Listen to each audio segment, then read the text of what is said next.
और साथ में ये भी जोड़ा था कि मेरे पहले एक केस आया था रिजर्व बैंक को ऑडिट रिपोर्ट्स या एनपीएस डिक्लेयर करने को। कमीशन ने उस वक्त प्रोफेसर अंसारी ने सिंगल बेंच में ये कहा था कि ये ऑडिट रिपोर्ट देना चाहिए। उसके बाद आरबीआई ने रिप्रेजेंट किया तो कमीशन ने बेंच बनाई 3 या 4 कमिश्नर्स की, और उन्होंने कहा कि नहीं नहीं, आरबीआई के गवर्नर जो कहते हैं वो सही है, they should have the right to decide.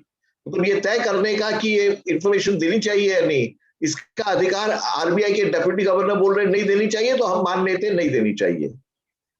तो ये मुद्दे आरबीआई ने मेरे सामने रखे कि फुल बेंच ने ऐसा कहा है, आप इसके विपरीत कैसे कह सकते हो। मैंने आर्ग्यू किया 81A पे कि भाई 81A मतलब उनका हिसाब से ये था कि देश की इकोनॉमी गड़बड़ा जाएगी। मैंने कहा अगर ऑडिट रिपोर्ट्स में ऐसा कुछ है कि देश की इकोनॉमी गड़बड़ा जाएगी तो जनता को जानने का अधिकार है। अगर आरबीआई में करप्शन है या कुछ गलती हो रही है तो उसको सुधारने का अधिकार भारत के नागरिकों को है, और उसको छुपाने बिल्कुल ठीक नहीं है। और ये कहना कि इतनी छोटी सी चीज से देश की इकोनॉमी गड़बड़ा जाएगी, तब तो बड़ा भयंकर तकलीफ है, क्योंकि देश को जागरूक होना पड़ेगा कि भाई ये पूरा देश डूबने वाला है। दूसरा बात 81E पे काफी बहस हुई थी, और तीसरा उन्होंने ये कहा था कि फुल बेंच का डिसीजन है, 3 या 4 कमिश्नर्स ने मिलकर डिसीजन दिया था कि आरबीआई के गवर्नर जो कहे वो सही है। तो मैंने मेरे ऑर्डर में आर्ग्यू किया, मैंने कहा कि भाई पहले तो प्रोफेसर अंसारी का डिसीजन था कि ये देना चाहिए, उसको रिव्यू करने का कोई अधिकार नहीं था कमीशन को, उसको दोबारा देखने का अधिकार कमीशन को कानून में दिया नहीं गया है, और वो देखना ही गलत था, तो उस हिसाब से ये गलत था। दूसरा, अगर कमीशन ने क्या हिसाब से कहा, कोई रीजनिंग नहीं दिया, ये कहा कि रिजर्व बैंक का डिप्टी गवर्नर जो बोलेगा सही है, तो फिर तो हर पब्लिक अथॉरिटी का जो हेड है वो बोलेगा सही है, फिर इंफॉर्मेशन कमीशन की कुछ जरूरत ही नहीं है। इंफॉर्मेशन कमीशन कानून को इंटरप्रेट करने के लिए है। अगर हर पब्लिक अथॉरिटी का हेड जो मानेगा कि हम ये दे सकते हैं वो सही है, तो फिर हमें कुछ काम करने की जरूरत नहीं है।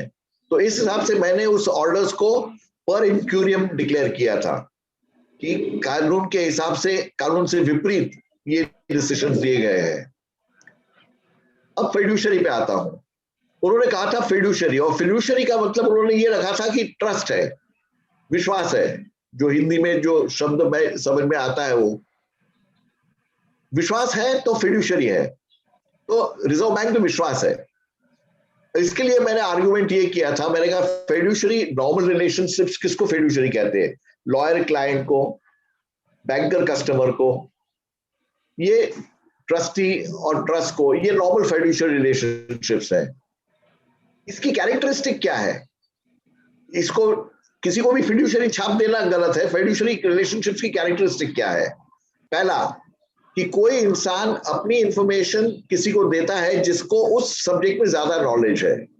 लॉयर को, बैंकर को, डॉक्टर को जाके आप जब इंफॉर्मेशन देते हैं अपने बारे में, तो उनको ज्यादा जानकारी है। दूसरा, देवेंद्र जी आप कुछ कहना चाहते हैं? नहीं सर, आप सही कह रहे हैं, मैं आपकी बात को समझ किया था। ओके। दूसरा, ये सूचना जो दी जाती है किसी से, वो सूचना फाइड्यूशरी सिर्फ उसके हित में ही इस्तेमाल कर सकता है। अगर मैं डॉक्टर के पास जाता हूं, डॉक्टर मेरे बारे में जो जानकारी देता हूं, उसका इस्तेमाल सिर्फ मेरे फायदे के लिए कर सकता है, दूसरे के लिए नहीं कर सकता है, वो बाहर जाके नहीं बता सकता है। डॉक्टर का भी वही हाल है, बैंकर का भी वही हाल है। तो ये सब फाइड्यूशरी रिलेशनशिप्स हुए। जो इंफॉर्मेशन गवर्नमेंट में रहती है normally, 95% of the information is not held in a fiduciary relationship.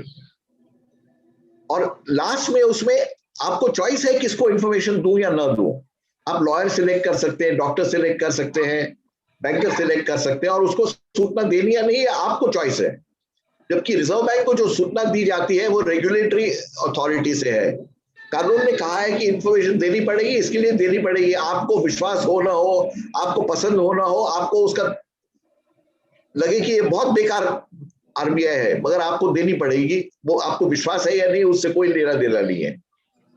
तो इस हिसाब से मैंने कहा था 81E में ये एग्जम्पशन का क्लेम गलत है और ये सूचना शेयर करनी पड़ेगी। रिजर्व बैंक ने 10 डिसीजन को चैलेंज किया कोर्ट में और उन्होंने कहा कि अरे ये तो देश की इकोनॉमी गड़बड़ा जाएगी। कोर्ट ने बोला नहीं, ऐसा तो हम भी नहीं मानते हैं। दूसरा उन्होंने कहा कि भाई ये प्रीवियस डिसीजन था, मैंने लिखा था कि दिस इज पर इंक्यूरियम। कोर्ट ने हाँ या ना नहीं कहा था, मगर कोर्ट किया था कि कमीशन ने कहा है कि अगला डिसीजन पर इंक्यूरियम था। और फाइड्यूशरी पे बहुत लंबा भाषण दिया कोर्ट ने और कहा कि कमीशन जो कह रहा है अपने ऑर्डर में, उसमें एक भी शब्द में हमें कुछ बंदी करने की जरूरत नहीं दिखाई दे रही है, वो सही है। 10 ऑर्डर्स एक्सेप्ट किए गए, किंतु और ये बड़े खेद के साथ कहता हूं, रिजर्व बैंक ने उस पर्टिकुलर केस में इंफॉर्मेशन दी, बाकी में वापस नहीं दे रहा है। और अभी उन्होंने रिव्यू मांगा सुप्रीम कोर्ट से, सुप्रीम कोर्ट ने रिव्यू मना कर दिया। वापस अभी 2 दिन पहले ही अखबार में था कि स्टेट बैंक और आरबीआई वगैरह वापस सुप्रीम कोर्ट को बोल रहे हैं कि नहीं, ये डिसीजन को आप चेंज कीजिए। मेरे हिसाब से इसमें कोई विश्वास की बात नहीं है, कोई फाइड्यूशियल रिलेशनशिप बनता नहीं है। फाइड्यूशियल रिलेशनशिप आपको चॉइस होनी चाहिए कि मैं कौन से डॉक्टर को दूं और उसको दूं या नहीं। आप डॉक्टर के पास जाके भी आप गलत इंफॉर्मेशन दे सकते हैं और आप कोई कानून नहीं तोड़ते हैं। आप के पास जाके या ऑडिटर के पास में जाके आप गलत इंफॉर्मेशन दे सकते हैं, कानून को नहीं तोड़ा आपने। जबकि फाइड्यूशियल रिलेशनशिप में वो चॉइस आया है। मैं जाके अगर लॉयर को, मैंने कोई गुनाह किया है और मैं लॉयर को जाके बोलूं कि मैंने गुनाह नहीं किया है, तो मैं कोई कानून नहीं तोड़ रहा हूं। गलत कर रहा हूं, वो बात अपनी जगह है, पर कानून कोई नहीं तोड़ रहा हूं। तो मेरे फाइड्यूशियल रिलेशनशिप सर, इसमें जो 2 कंफ्यूजन है वो ये पैदा हो रहे हैं। आपने जैसे कि बोला कि हम सीए को, वकील को, डॉक्टर्स को, जो हमारे बीच की जो कम्युनिकेशंस हैं या रिकॉर्ड्स हैं, वो फिड्यूशरी हो सकती हैं क्योंकि डेफिनेटली वो भरोसे पर दी जाती हैं और आपसी ऐसी चीजें होती हैं जिसमें बहुत सारी बातें होती है जो कॉन्फिडेंशियल भी मानी जा सकती हैं। बट ये ताल्लुकात हमारे किसी पब्लिक अथॉरिटी के साथ तो नहीं बनते। हमारे पब्लिक अथॉरिटी के साथ इस तरीके के ताल्लुकात बहुत रेयर होते हैं। अब जैसे बैंक के साथ हमने अगर कोई जानकारी मांगी तो वहां पर सीए के साथ के ताल्लुकात या वकील के साथ के ताल्लुकात या डॉक्टर के साथ ताल्लुकात नहीं। एक छोटा सा चीज जोड़ दूं, जैसे अगर मेरा अकाउंट है बैंक ऑफ इंडिया में और आप कहेंगे शैलेश गांधी का अकाउंट दे दो, तो वो बैंक ऑफ इंडिया में मेरा अकाउंट फाइड्यूशियल रिलेशनशिप में है।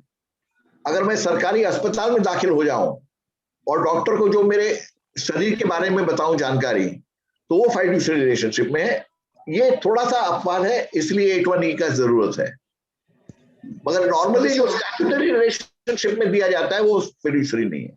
सर, जिसमें आपने इस जो घटना की बात बताई, इस घटना में एक बात जो और समझ में आ रही है कि भाई आरबीआई के गवर्नर कोई कॉम्पिटेंट अथॉरिटी तो नहीं है, और यहाँ पर इस चीज का जो सेटिस्फैक्शन है वो कॉम्पिटेंट अथॉरिटी को होना चाहिए था। जो 8(1)E है, 8(1)E में लिखा हुआ है unless the competent authority is satisfied that the larger public interest warrant the disclosure of such information. तो मगर मेरे हिसाब से कमीशन को तो अधिकार है उसको ओवर रूल करने का। कमीशन को यहाँ पर डीओपीटी के भी कुछ सर्कुलर्स मेरे पास लाए गए थे, इस केस में नहीं और किसी केसेस में, और कहा गया था डीओपीटी का सर्कुलर है और मैंने क्लियर डिसीजन दिया था डीओपीटी कानून नहीं है। कानून वो है जो कमीशन इंटरप्रेट करेगा, और वो भी शब्दों से, ऐसे नहीं कि मेरी मर्जी आए तो मैं कुछ भी बोल दूं। पर डीओपीटी का सर्कुलर भी मेरे हिसाब से कोई कानून नहीं बनता है। कानून जो कानून में लिखा है वो कानून है। तो सर, कानून में तो कॉम्पिटेंट अथॉरिटी की बात हुई है सेटिस्फैक्शन में। जहां पे कॉम्पिटेंट अथॉरिटी कुछ कर सकता है, कमीशन जरूर कर सकता है। बट जैसा आप फर्स्ट जो प्राइमरी 19 पढ़िए, आप 18 और 19 पढ़िए बराबर। कमीशन को सब इंफॉर्मेशन डिस्क्लोज करने के लिए अधिकार है, सिर्फ वो कानून को ओवरराइड कर सकता है। तो कॉम्पिटेंट अथॉरिटी भी तय कर सकता है, और रिजर्व बैंक का गवर्नर कॉम्पिटेंट अथॉरिटी ही होगा आरबीआई के लिए, मगर कमीशन को ओवर रूल करने का अधिकार है। सर, कमीशन को है अधिकार, ये सेक्शन 18-19 सभी में मेंशन्ड है। बट जो यहाँ पर एक्ट में जो प्रोविजन है उसको हम किस तरीके से समझे कि भाई एक्ट में इस शब्द को लिया गया है? मैं इसको इस तरह से इंटरप्रेट करता हूं कि पीआईओ को अगर डाउट पड़े कि ये देना नहीं देना, वो कॉम्पिटेंट अथॉरिटी को पूछे, कॉम्पिटेंट अथॉरिटी को लगे तो वो डिक्लेयर कर सकता है कि मैं दूंगा। कमीशन के पास आने की जरूरत भी नहीं है। और यदि कमीशन में आया तो कमीशन को अधिकार है, अथॉरिटी है वो डिक्लेयर करने को कि ये इंफॉर्मेशन आपको देनी पड़ेगी। उसके पहले पीआईओ चाहे या फर्स्ट अपेलेंट अथॉरिटी रेफर कर ले कॉम्पिटेंट अथॉरिटी को कि भाई हमें ऐसा लग रहा है ये क्लॉज में बैठता है तो हम डिक्लेयर करें या नहीं करें, हो सकता है, तो कमीशन में आने की जरूरत नहीं है। पहले सर यहाँ पे मैं एक बात पूछना चाहूंगा। हाँ जी। मेरा खाता जो है एसबीआई ने एनपीए घोषित कर दिया, ठीक है। मैंने उनसे संबंध में पूछा, हाँ एनपीए घोषित कर दिया मेरा खाता, ओके ठीक है। मैंने उनसे दो क्वेश्चन पूछे कि आप द्वारा अपनाई गई प्रक्रिया, एनपीए के लिए अपनाई गई प्रक्रिया, तो उन्होंने ये नहीं बताया, ठीक है। दूसरा मैंने पूछा मेरे खाते से संबंध में आरबीओ प्रयागराज, डीजीएम एफआईएम एवं कोराव शाखा या अन्य किसी विभाग से आपके विभाग से 1 अक्टूबर से सूचना प्रदान करने की तारीख तक जितने पत्राचार हुए हैं उनकी सत्यापित प्रतिलिपि प्रदान करें। तो उन्होंने यहाँ पे मना कर दिया। तो वांछित विवरण धारा 81D के अंतर्गत कर्मशाला व्यवसायिक विश्वास, कौन सा 81 कौन सा 81D D for dog, हाँ D फॉर डॉग, 81D के अंतर्गत कर्मशाला व्यवसायिक विश्वास, कॉमर्शियल कॉन्फिडेंस एवं व्यक्तिगत सूचना पर्सनल इंफॉर्मेशन होने के कारण दे नहीं है। ये गलत है, क्योंकि 81D के लिए 2 कंडीशन सेटिस्फाई होनी चाहिए। It should be in the nature of commercial confidence, उसमें शायद हो भी सकता है, नहीं भी हो सकता है, मगर किसी के कॉम्पिटिटिव इंटरेस्ट को हर्ट होना चाहिए। किसका कॉम्पिटिटिव इंटरेस्ट हर्ट होगा ये बताना चाहिए उन्हें। ये सूचना आपको देने से कौन सा कॉम्पिटिटिव इंटरेस्ट और कैसे हर्ट होगा ये बताना चाहिए। मेरे हिसाब से ये बताना असंभव है, ऐसा मुझे लगता है। नहीं, जबकि ये सूचना तो मुझसे ही संबंधित है। मैं उसीलिए कह रहा हूं कि वो 81D गलत तरह से इस्तेमाल कर रहे हैं। कमर्शियल कॉन्फिडेंस वो बोल सकते हैं कि हमारा कमर्शियल कॉन्फिडेंस है, उसमें विवाद हो सकता है, मगर कॉम्पिटिटिव इंटरेस्ट किसी का हर्ट हो, ये आपको छोड़ के और किसी का भी हर्ट हो, ये एस्टैब्लिश करना असंभव है। मेरे हिसाब से रिजेक्शन गलत है। इसको प्रथम अपीलीय अधिकारी ने भी ये माना है कि सही है, ये मतलब सूचना दी गई सही है। अब आयोग में देखते हैं क्या होता है। देखिए मैं आपको कानूनी आर्ग्यूमेंट दे सकता हूं, जो मैंने आपको कानूनी आर्ग्यूमेंट दिया वो आर्ग्यू कीजिए। अब वो अगर नहीं माने तो उसका तो मतलब कोई कारण दे के नहीं माने तो कुछ कारण पे कुछ बहस हो सकती है। मेरे गली पे अगर एक गुंडा है और बोलता है मैं दादागिरी कर रहा हूं, नहीं आना जाना है, तो उससे क्या आर्ग्यूमेंट करूंगा। सही बात है, सबसे मेरा क्वेश्चन सही बात है सर। शिवानंद जी, सुरेंद्र सर कुछ सवाल पूछना चाह रहे हैं। पूछिए, स्वागत है, पूछिए आप लोग। सर से मेरा एक निवेदन है कि जो कॉन्ट्रैक्ट ठेके जो प्राइवेट गवर्नमेंट और ठेके के बीच में होते हैं कार्य, कई जगह ये बताया जाता है कि वो 81E में नहीं दिए जाते, वैश्विक नातेदारी है हमारी, जबकि टेंडर ओपन होने के बाद लोकहित हो जाता है पूरा उसका। नहीं, गलत है, गलत है। 81E का क्राइटेरिया मेरे डिसीजन में आप देखिए, सुप्रीम कोर्ट जजमेंट को, और वो बताइए किसी को कि भाई आप इसको बताओ कि ये कैसे अभी आप 81E लगा रहे हो। इंफॉर्मेशन जो सरकार नॉर्मली क्रिएट लेती है अपने से, और मैं तो ये कहता हूं इवन इनकम टैक्स रिटर्न्स में ये कहती है 81E गलत है। आपको इनकम टैक्स रिटर्न देना है या नहीं देना है, ये आपकी चॉइस नहीं है। अगर आप कुछ कर रहे हैं तो आपको विश्वास है इसके लिए टेंडर भरते हैं, ऐसा नहीं है। आपको वो सूचना देनी है, उसके बिना आप टेंडर में आपको खड़ा नहीं रखेगा वो। नहीं सर, मेरा निवेदन था ओपन होने के बाद में आज कई गवर्नमेंट रेलवे स्टेशन है जहां बड़े बड़े शोरूम्स वगैरह के लिए जमीन दी और भूमि पे मकान बिल्डिंग बना दी और उस पर लिख के देते 81ED, दोनों में सूचना दी जा सकती है। कानूनन गलत है। हाँ सर, मैं आपको, अगर आप मुझे चाहे तो भेजें, अगर ईमेल भेजेंगे तो मैं आपको अपील के कारण भी लिख के भेज दूंगा। मिला है सर आपका, पहले उसके लिए साधुवाद है आपका, वो मैं उसकी तैयारी कर रहा हूँ जोधपुर में। ठीक है। आपका ईमेल मिला, उसकी तैयारी कर रहा हूँ सर। Thank you sir.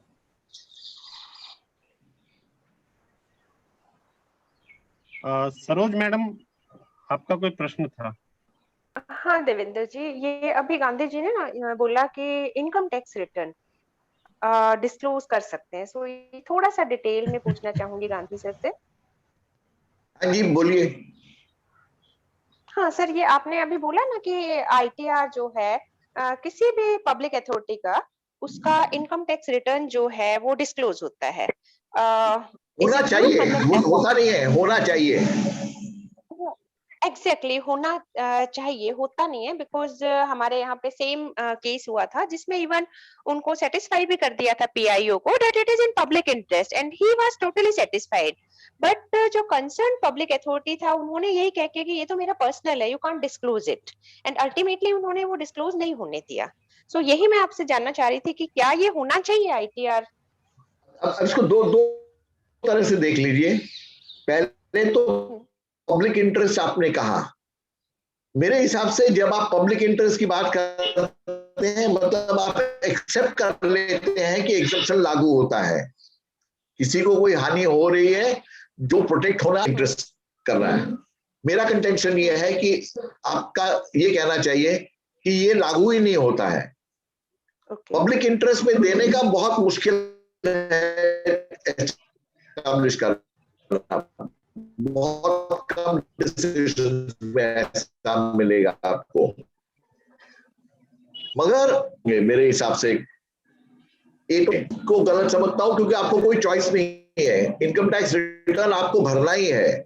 आपको विश्वास हो या ना हो, आपको लगे वो चोर है इनकम टैक्स ऑफिसर, मगर आपको इनकम टैक्स रिटर्न भरना ही पड़ेगा। तो according me this is not fiduciary at all. आप देते हैं आपके बेनिफिट के लिए नहीं, आप देते हैं क्योंकि कानून है। अब A1J की अगर बात करें, A1J में personal information which is in the nature of a public activity, income tax return भरना एक पब्लिक एक्टिविटी है। प्राइवेट एक्टिविटी क्या है? जैसे आप घर पे खाना खाएं या रेस्टोरेंट में जाके खाना खाएं, अगर वो बिल आपने दिया है तो पब्लिक एक्टिविटी है। अगर आपने बिल नहीं दिया है, खुद की जेब से पैसा खर्च किया है, तो वो आपकी प्राइवेट एक्टिविटी हो गई। Income tax return private activity मेरे हिसाब से नहीं होती है। दूसरा आता है unwarranted intrusion on the privacy of an individual. अब प्राइवेसी क्या, मेरे हिसाब से आर्टिकल 19(2) में दिया है कि क्या रीजनेबल रिस्ट्रिक्शंस लग सकते हैं आर्टिकल 19(1)(a) पे। उसमें दो ही शब्द हैं जो प्राइवेसी के साथ रिलेट होंगे, डिसेंसी और मोरालिटी। इनकम टैक्स रिटर्न जाहिर करने से डिसेंसी या मोरालिटी वायलेट नहीं होता है, मेरा ऐसा मानना है। और तीसरा एक एसिड टेस्ट है A1J को, provided information that shall not be denied to parliament or state legislature shall not be denied to any person। तो कोई भी A1J जब क्लेम करता है तो उसको ये लिख के देना चाहिए मेरे हिसाब से कि मैं ये सूचना पार्लियामेंट को और स्टेट लेजिस्लेचर को नहीं दूंगा। और ये मैं मानता हूं कि अगर कुछ डिसेंसी या मोरालिटी को वायलेट करे, ऐसी सूचना है तो वो नहीं देनी चाहिए, किसी को भी नहीं देनी चाहिए, पार्लियामेंट को भी नहीं देनी चाहिए। अगर किसी का रेप हुआ हो, किसी के पर्सनल कुछ इस तरह के कुछ इंफॉर्मेशन है सरकार में, तो वो इंफॉर्मेशन नहीं देनी चाहिए, मैं भी मानता हूं। मैं इस सिंपल चीज से देखता हूं, कानून ने कहा है कि सेक्शन 8 और 9 छोड़ के बाकी सब सूचना जनता की है, जनता को मिलनी चाहिए। Default mode is information belongs to citizens. अब अगर 8 और 9 में अगर बिठा सकते हैं, आर्ग्यू कर सकते हैं और एस्टैब्लिश कर सकते हैं कि 8 और 9 में बैठता है, तो बताइए कैसे बैठता है।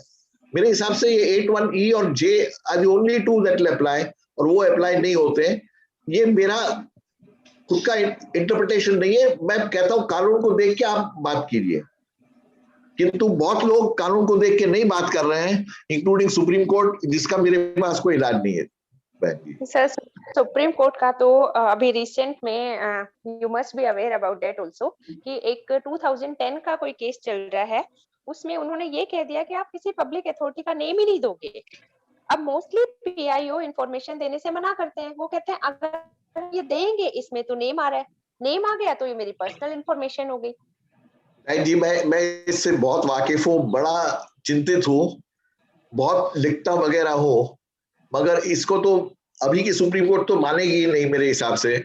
2-3 साल में अगर हम इनफ पब्लिक ओपिनियन क्रिएट करें कि ये कानून के विरुद्ध है, कॉन्स्टिट्यूशन के विरुद्ध है, संविधान के विरुद्ध है ये पोजीशन, शायद उम्मीद कर सकता हूं जब तक मैं जिंदा हूं उसमें कुछ हो, या आपके जैसे लोग इसको आगे लेके जाएं और कभी ना कभी 2-5 साल में ये पोजीशन चेंज हो, क्योंकि अपना कानून दुनिया की बेस्ट कानूनों में से एक है।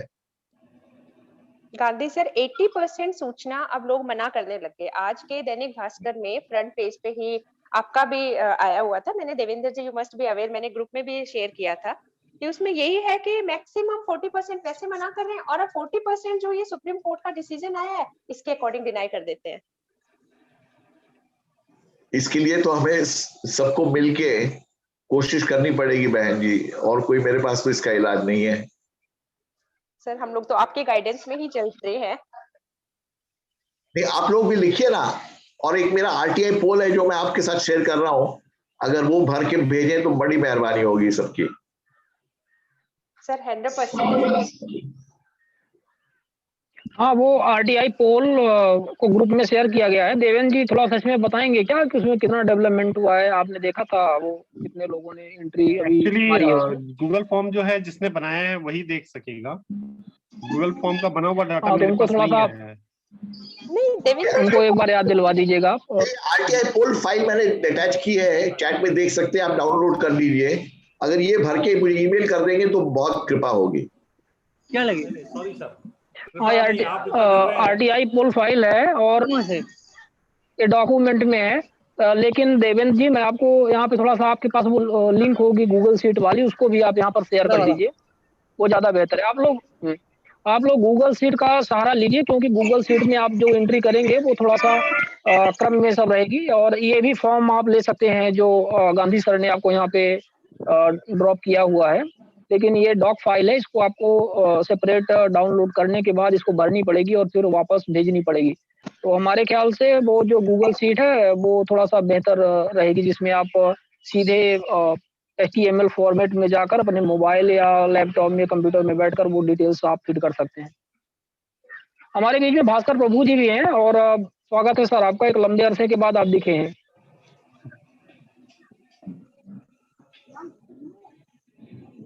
आपका म्यूट है, आपको अनम्यूट करना पड़ेगा। कोई रिक्वेस्ट करता हूँ कि ये पोल का फॉर्म मुझे भर के भेज दें। सॉरी सर, सॉरी, गलती हुई। बिल्कुल सर, इसको अपन एक बार आप सर अपने आप को पहले अनम्यूट कर लें, भास्कर प्रभु सर। मैं सुनना चाहता हूँ शैलेश जी ने जो बात कही है अभी तक, तो पूरा मैं सहमत हूँ, लेकिन पारदर्शिता जो है नागरिकों को अपने बारे में नहीं चाहिए, दूसरों के बारे में चाहिए। ये तो सिद्धांत हो गया आजकल। जैसे कि आरटीआई एप्लीकेशन कौन करता है ये बात बतानी नहीं चाहिए, ऐसे सब चीज़ें चली हैं। और सुप्रीम कोर्ट और पब्लिक अथॉरिटी बहुत कुछ इसका एडवांटेज ले रहे हैं। तो कोशिश तो करते रहना चाहिए। सर हमें लगता है कि साकेत गोखले जिन्होंने ये इशू रेज किया था, उसके लिए अंत में बहुत पछताएंगे कि उन्होंने जो इशू रेज किया है, इसकी वजह से बहुत नुकसान हुआ है आरटीआई को। अंत वो तो है, साकेत गोखले ने एप्लीकेशन तो बहुत अच्छे किए थे, लेकिन जब आरटीआई एप्लीकेंट के बारे में बात आई तो उन्होंने जो बात कही, एटलीस्ट